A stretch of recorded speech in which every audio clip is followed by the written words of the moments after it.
नमस्ते। आज हम हिंदी सीखने का अपना सबसे पहला और सबसे जरूरी कदम उठाने वाले हैं, यानी हिंदी वर्णमाला को समझने वाले हैं। तो चलिए इस सफर की शुरुआत करते हैं। जरा सोचिए, बात सिर्फ कुछ अक्षर सीखने की नहीं है। ये तो एक पूरी नई दुनिया, नई कहानियों और करोड़ों लोगों से जुड़ने का एक दरवाजा खोलने जैसा है। और वो दरवाजा यहीं से खुलता है। देखिए, हर भाषा की एक बुनियाद होती है ना? हिंदी की उसी बुनियाद को कहते हैं वर्णमाला। ये अक्षरों का मतलब लेटर्स का एक पूरा सेट है। समझिए कि पढ़ने लिखने के लिए जितने भी औजार चाहिए वो सब इसी में हैं। और कमाल की बात यह है कि पूरी की पूरी वर्णमाला सिर्फ दो तरह की आवाजों पर टिकी है। पहले है स्वर, जिनकी अपनी एक स्वतंत्र आवाज है, और दूसरे हैं व्यंजन, जिन्हें अपनी आवाज को पूरा करने के लिए स्वरों की मदद लेनी पड़ती है। तो चलिए सबसे पहले बात करते हैं स्वर की। इन्हें आप हिंदी भाषा की आवाज़ों की नींव भी कह सकते हैं। तो स्वर की सबसे बड़ी पहचान क्या है? वो ये है कि इनकी आवाज़ अपने आप में पूरी होती है, एकदम आज़ाद। इन्हें बोलने के लिए किसी दूसरे अक्षर के सहारे की ज़रूरत नहीं पड़ती। ये भाषा की सबसे प्योर, सबसे शुद्ध ध्वनियाँ हैं। और इन्हें याद रखना भी बहुत आसान है, क्योंकि हिंदी में कुल 13 स्वर होते हैं। जी हाँ, सिर्फ 13।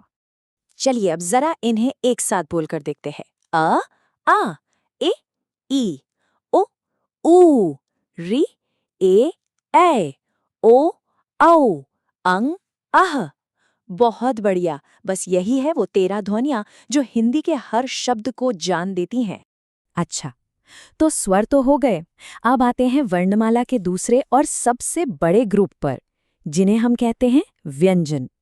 ये वो अक्षर हैं जो स्वरों के साथ दोस्ती करके शब्द बनाते हैं। जैसा कि हमने पहले भी बात की, व्यंजन अकेले थोड़े अधूरे होते हैं। जैसे क की जो आवाज है वो असल में क की आधी ध्वनि और उसमें अ स्वर के जुड़ने से बनती है। तो मतलब साफ है, हर व्यंजन को पूरा होने के लिए एक स्वर का साथ चाहिए ही चाहिए। तो कुल मुख्य व्यंजन कितने हुए? पूरे 33। चलिए अब इन्हें तस्वीरों के साथ एक तेज रिदम में सीखते हैं। तैयार हैं? तो शुरू करें। क से कबूतर, ख से खरगोश, ग से गमला। बहुत अच्छे, आगे बढ़ते हैं। घ से घड़ी, च से चम्मच, छ से छत। और फिर आता है ज से जहाज, झ से झंडा, ट से टमाटर। शानदार। इसी लय को बनाए रखिए। ठ से ठेला, ड से डमरू, ढ से ढोल। इसके बाद है त से तरबूज, थ से थाली, द से दवात। हम लगभग आधे रास्ते पर हैं।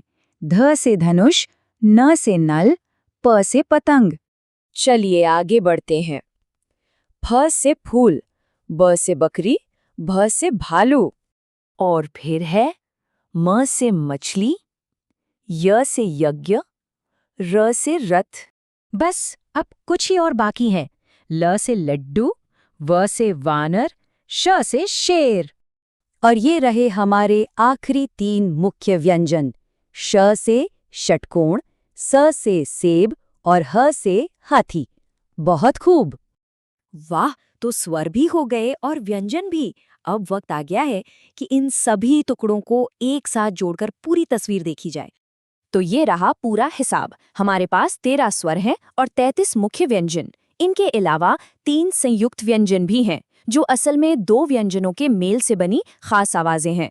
तो कुल मिलाकर हिंदी वर्णमाला में हो गए पूरे 49 अक्षर। बस यही है वो पूरा टूलकिट जिससे हिंदी लिखी और पढ़ी जाती है। तो अब जब वर्णमाला के सारे अक्षर सामने हैं, एक सवाल तो मन में उठता ही है। इन मोतियों को पिरोकर पहला शब्द कौन सा बनाया जाए? किसी का नाम या शायद नमस्ते? सोचिए, अब तो संभावनाएं अनंत हैं।